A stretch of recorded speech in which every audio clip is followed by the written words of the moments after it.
Imagine this. You are forced to urgently leave your home, and the first thing that comes to mind is to go where your diaspora already exists. Familiar faces, native language, cultural closeness sounds like the perfect plan, right?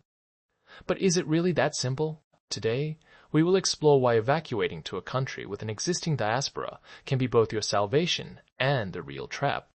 In this video, I will explain what you need to know if you plan an evacuation based on the principles of the gray man, a prepper, or if you simply want to create a reliable bug-out plan.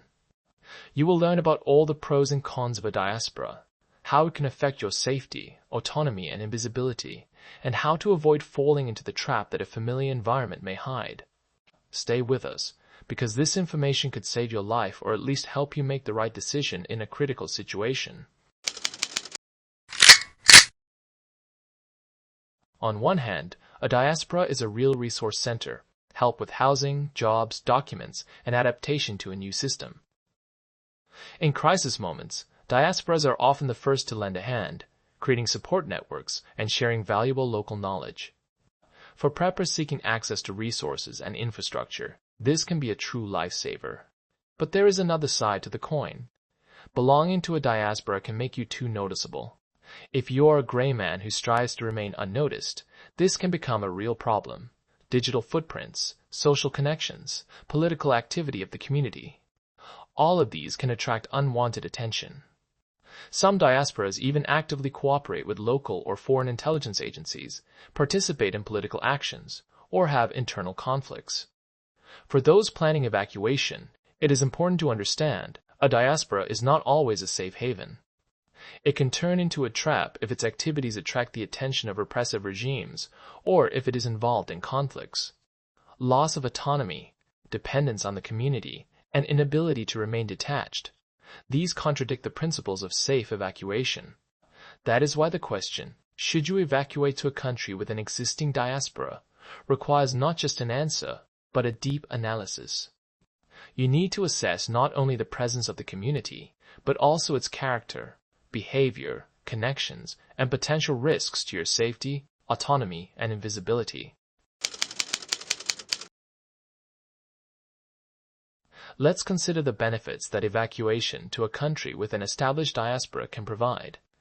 This is especially relevant for preppers seeking access to resources and those implementing an evacuation scenario, where every day and even every hour can matter. First, social support. Diasporas often have established aid channels, temporary housing, help finding jobs, assistance with paperwork. This allows for faster adaptation without wasting extra time and resources. Second, linguistic and cultural adaptation. When you're surrounded by people who speak your language, share your customs, religion, or cultural practices, adaptation becomes much easier. You do not feel isolated, can communicate without language barriers, and receive advice in a familiar format. Third, support networks in crisis situations. Many diasporas have organized or informal structures, volunteer groups, charitable foundations, religious organizations. They can provide assistance in emergencies, medical, legal, or psychological. And finally, access to local knowledge and insights. Diaspora members often know well how local bureaucracy works, which areas are safe, where it is better to shop, and how to avoid conflicts with authorities. This knowledge can save lives, especially when quick action is needed.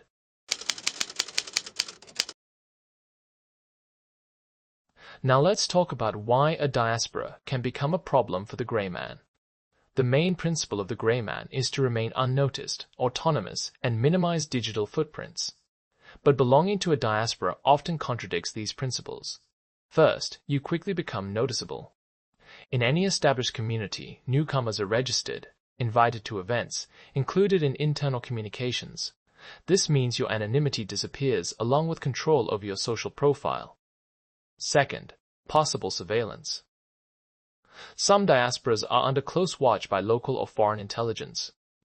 Even passive participation in the community can lead to being noticed by structures tracking political activity, migration flows, or connections with the country of origin. Third, political activity of the diaspora. If the community participates in protests, supports opposition movements, or has internal conflicts, this creates additional risks. Even accidental presence near an active group can be interpreted as your involvement. And finally, loss of control over personal information. Communities often exchange a large amount of personal data: where you live, what you do, what documents you have. If this information is not properly protected, it can fall into the hands of outsiders or be used without your consent. For the gray man, this is a serious violation of the principle of identity control.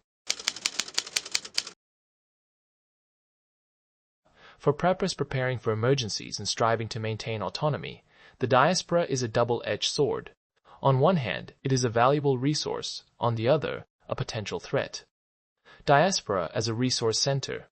In the first days after evacuation, access to housing, food, medical care, legal consultations, or information about local rules can be critically important. Diasporas often have established support channels that help adapt faster and reduce isolation risks. Risk of dependence on the community. If you rely too much on the diaspora, it can lead to loss of autonomy. Without alternative sources of resources or communication channels, you become dependent on the community's internal rules and decisions. This contradicts the prepper's principles: to be independent and act autonomously. Potential conflicts of interest. Diasporas may have internal disagreements, political divisions, or competition for resources. Participation in such conflicts, even accidental, can jeopardize your safety or lead to loss of access to important resources. Maintaining autonomy in a familiar environment. For a prepper, it is important to have a plan outside the diaspora: alternative housing, independent information sources, backup evacuation routes. Interaction with the community should be limited, controlled, and strategic, only when truly necessary. When planning evacuation, every detail of the route can be decisive, and the question of whether to include the diaspora in this route is extremely important. If the diaspora has a stable structure, low political activity, and access to resources, it can become a valuable element of your route, especially if you're looking for temporary housing, logistical support, or information about the local situation. But if the community is too visible, actively interacts with authorities, or has internal conflicts, it can attract unwanted attention. In such cases, staying near the diaspora can threaten your autonomy, safety, and ability to remain detached. How to assess community safety? It is important to research the history of the diaspora's interaction with local authorities, its level of political activity, presence of conflicts or cases of persecution. Using open-source intelligence tools, local media, and human rights reports will help get an objective picture. If the diaspora raises concerns, consider alternatives: neutral zones, transit hubs, low-density population areas, international cities where you can remain unnoticed, receive basic support, and quickly change location. Step 1. Check the political activity of the diaspora. Find out if the community participates in protests, political campaigns, or has ties to opposition movements. High activity can attract intelligence attention and create risks. Step 2. Evaluate the level of integration into the local system. How well is the diaspora adapted to local conditions? Does it have legal status, access to social services, cooperation with authorities? High integration means stability, but also greater visibility. Step 3. Study the history of persecution or pressure. Check cases of repression, discrimination, or conflicts with authorities. This will help assess risks. Step 4. Assess the community's digital security. How does the diaspora handle personal data? Does it use secure communication channels? Is there a risk of information leaks? Step 5. Conduct a personal risk assessment. Consider your goals, level of autonomy, need for resources, and desire to remain unnoticed. Compare this with the diaspora's characteristics and decide whether and how to interact with it. Diaspora monitoring platforms. These are specialized online resources that collect information about diaspora activity in different countries. Here you can find data on political participation, social initiatives, conflicts, or cooperation with authorities. Open-source intelligence tools for community analysis. These tools help investigate the digital presence of a diaspora, social networks, forums, news, public statements. This allows assessing activity, security, and risks. Human rights reports. Many international and local organizations publish reports on persecution, discrimination, or rights violations in diaspora communities. These documents are very useful for safety assessment.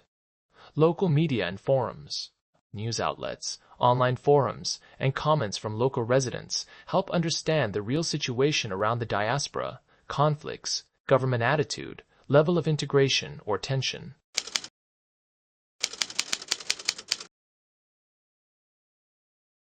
It all depends on your strategy. If you are a gray man, it is better to remain detached or interact with the diaspora only in critical cases. If you need support, resources, or adaptation, the diaspora can be helpful. Avoid public events. Do not leave digital traces, and do not disclose personal information. Communicate selectively, use anonymous channels, and do not advertise your presence.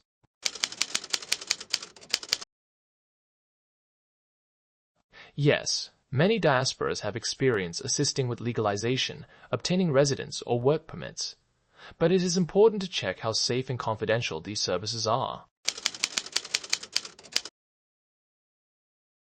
Assess the risks. Are there protests? Does the community have conflicts with authorities? If this contradicts your strategy, avoid interaction or limit it to a minimum. Presence in a diaspora does not guarantee protection, especially if it is too visible or active. For the gray man, this is a potential visibility threat. Belonging to a diaspora can violate the principles of invisibility, create digital footprints, and social connections that are hard to control.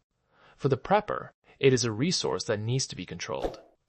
The diaspora can provide critical resources, but excessive dependence contradicts autonomy and self-sufficiency. For evacuation, it is a factor that can either help or ruin the plan. Including the diaspora in the route can provide support, but also create risks if the community is unstable or too public. It is important to evaluate not only the presence of a diaspora, but also its character, behavior, and connections. Careful analysis will help make a well-founded decision that aligns with your strategy of safety, autonomy, and invisibility. A diaspora is not always safety. Its presence does not guarantee protection, especially if the community is too visible or politically active. And finally, a disclaimer. This information is for education and safety only. Don't use these tips for illegal activities, disrupting public order, or bypassing laws. Always follow your country's laws and respect others.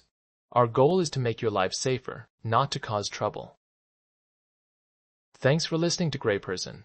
Catch you in the next episode. Stay safe, stay unnoticed.